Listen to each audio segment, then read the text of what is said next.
Hello students, I welcome you all to the video lecture of Srimati Shantaben Haribhai Gajera, English Medium School. We will discuss about Standard 7 and our subject is Science. Previous part में हमने जैसा देखा कि what is cell, cell क्या है और plants के अंदर न्यूट्रिशन प्रोसेस क्या है. Today we will discuss briefly about it and our today's topic is photosynthesis process. Leaves are the food factories of plant. जो लीव्स है, जो पत्ते हैं प्लांट के, वो फूड फैक्ट्रीज है. मतलब वहाँ पे फूड बनता है. किसका फूड? तो कि प्लांट का फूड है वो उसके लीव्स में बनता है. फिर कोई भी फूड बनाने के लिए उसके रॉ मटेरियल्स चाहिए. तो all the raw materials must reach there. कोई भी फूड बनाने के लिए हमारा जो घर होता है, तो घर के अंदर किचन है, उसमें सब फूड बनता है. तो फूड बनाने के लिए जो जो रॉ मटेरियल्स चाहिए हम कहाँ पे रखते हैं? किचन में रखते हैं.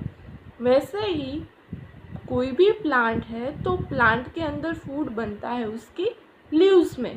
तो सभी जो रॉ मटेरियल्स है वो कहाँ तक पहुँचने चाहिए? उसके लीव्स तक. Water and minerals present in the soil are absorbed by the roots and transported to the leaves.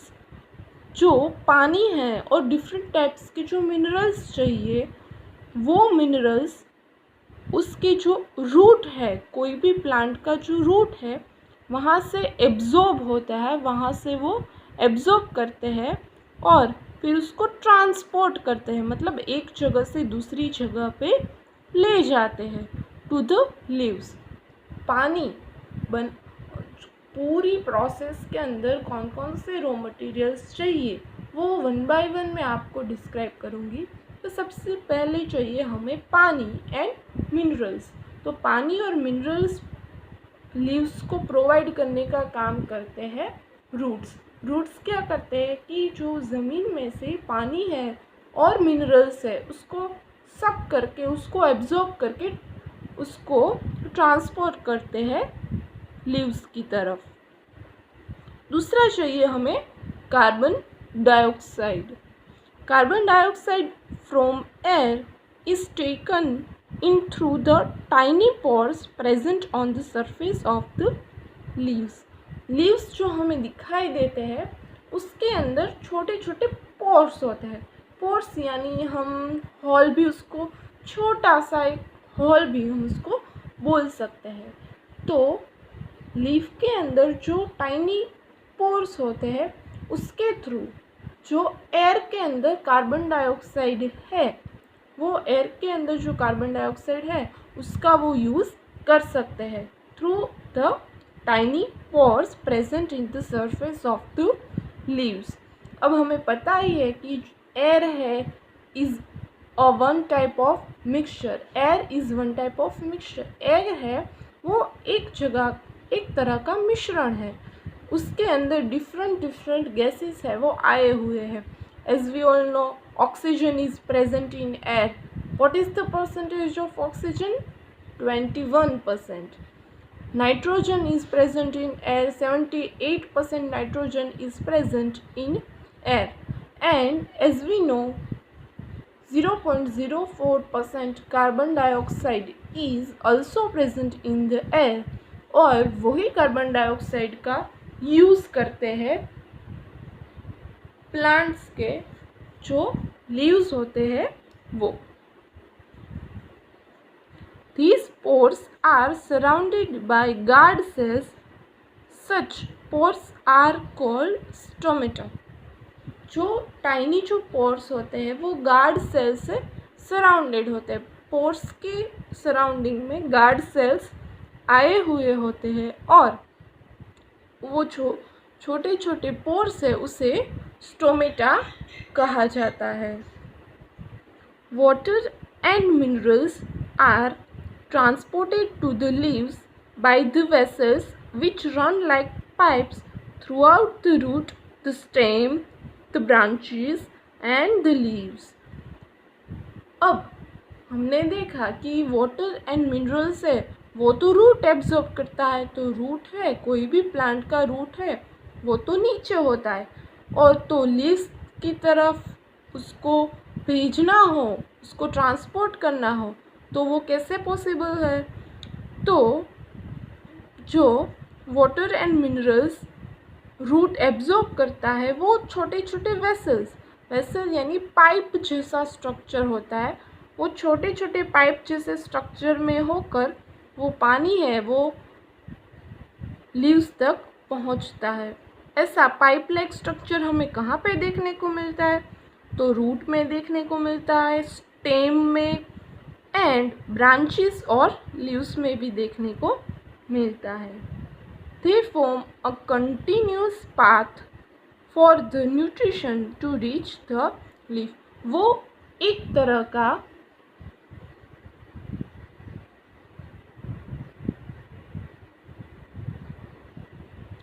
तरह का रास्ता बनाते हैं जो लीफ की तरफ जाता है। You will learn about this in chapter number 11. इसी स्टैंडर्ड में हम 11th चैप्टर के अंदर ये पूरा डिटेल में देखेंगे। The leaves have a green pigment called chlorophyll. और हम सबको पता है कि जो लीव्स है उसका कलर कैसा होता है, green.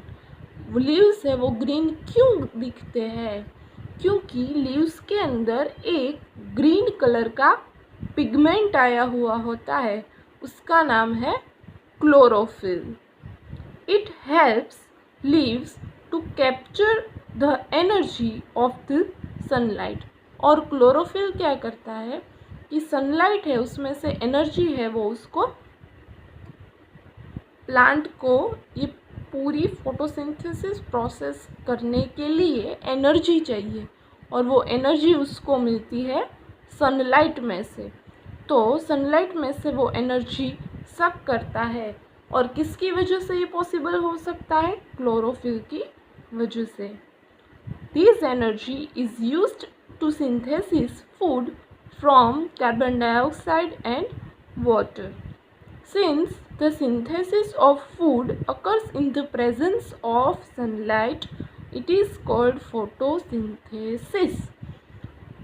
That's the name of process came from कि ये जो पूरी प्रोसेस है वो बिना सनलाइट के हो नहीं सकती।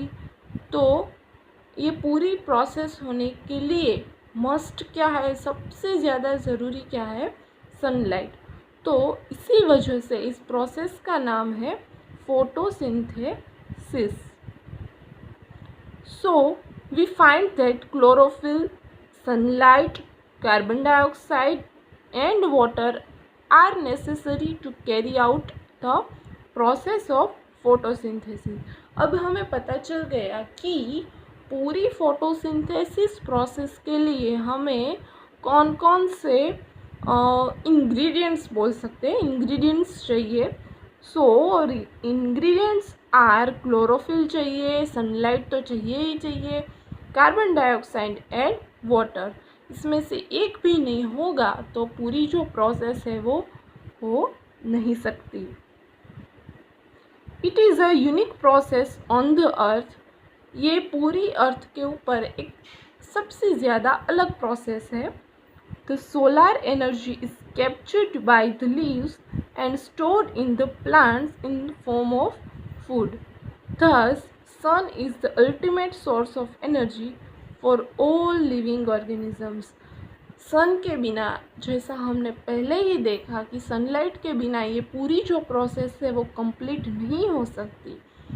अगर ये प्रोसेस कंप्लीट नहीं होगी तो प्लांट है वो अपना फूड प्रिपेयर नहीं कर पाएंगे, प्लांट अपना फूड प्रिपेयर नहीं कर पाएंगे, तो जो दूसरे ह्यूमंस हैं और दूसरे जो एनिमल्स हैं जो अपने फूड के लिए प्लांट के ऊपर डिपेंडेंट है, वो भी अपना फूड कहाँ से बनाएंगे। सो वी कैन से ये सब हो रहा है, उसके पीछे सबसे मेन सोर्स है सन। तो सन को हम एनर्जी का और फूड का मेन सोर्स बोल सकते हैं। In the absence of photosynthesis there would not be any food. अगर फोटोसिंथेसिस प्रोसेस नहीं होती तो खाना हमें कहीं से मिल नहीं सकता। The survival of almost all living organisms directly or indirectly depend upon the food made by the plant beside oxygen, which is essential for the survival of all living organisms, is produced during photosynthesis. Now हमें पता तो चल गया कि photosynthesis process है, उसकी वजह से जो लिविंग ऑर्गेनिजम्स है वो अपना फूड है वो कैप्चर कर पाते हैं। लेकिन दूसरा फोटोसिंथेसिस प्रोसेस का जो मेन बेनिफिट है वो है कि हम सबको पता है कि हमें ब्रीथ करने के लिए फ्रेश एयर चाहिए, we need oxygen for it. And the photosynthesis process का सेकंड सबसे मोस्ट इम्पोर्टेंट बेनिफिट ये है कि फोटोसिंथेसिस प्रोसेस के ड्यूरिंग ऑक्सीजन गैस है वो रिलीज होता है। In the absence of photosynthesis life would be impossible on the earth. अगर ये फोटोसिंथेसिस प्रोसेस नहीं होती तो अर्थ के ऊपर लाइफ को पॉसिबिलिटी है वो बिल्कुल ज़ीरो रहती। During photosynthesis chlorophyll containing cells of leaves in the presence of sunlight use carbon dioxide and water to synthesize carbohydrates and इस फोटोसिंथेसिस प्रोसेस में सनलाइट की प्रेजेंस में, सनलाइट की हाजिरी में, प्रेजेंस में जो लीव्स है और वो उस लीव्स उसके अंदर जो कौन सा पिगमेंट है, क्लोरोफिल। तो लीव्स के जो क्लोरोफिल है वो कार्बन डाइऑक्साइड एंड वाटर का यूज़ करके कार्बोहाइड्रेट्स है वो बनाते हैं। During this process oxygen is released, और इस प्रोसेस के दरमियान ऑक्सीजन है वो रिलीज होता है। तो carbohydrates ultimately get converted into starch. इस प्रोसेस की जो हमें बेनिफिट्स है वो ये है कि हमें एक तो ऑक्सीजन भी मिलता है और कार्बोहाइड्रेट्स है वो स्टार्च में कन्वर्ट होकर हमें मिलता है। The starch is also a form of carbohydrate. Starch है वो भी एक तरह का कार्बोहाइड्रेट का फॉर्म है। इस पूरी प्रोसेस से हमें ये सीखने को मिलता है कि जो ग्रीन प्लांट्स होते हैं उसका जो क्लोरोफिल है वो सनलाइट की प्रेजेंस में कार्बन डाइऑक्साइड एंड वाटर का यूज़ करके कार्बोहाइड्रेट्स एंड ऑक्सीजन है वो प्रोडक्ट वो बनाता है। कार्बोहाइड्रेट्स का एज अ फूड हम यूज़ करते हैं और ऑक्सीजन जो एयर में रिलीज़ होता है वो हम ब्रीथिंग के लिए यूज़ करते हैं। We will see the next part of this chapter in next video lecture. Till then, take care all.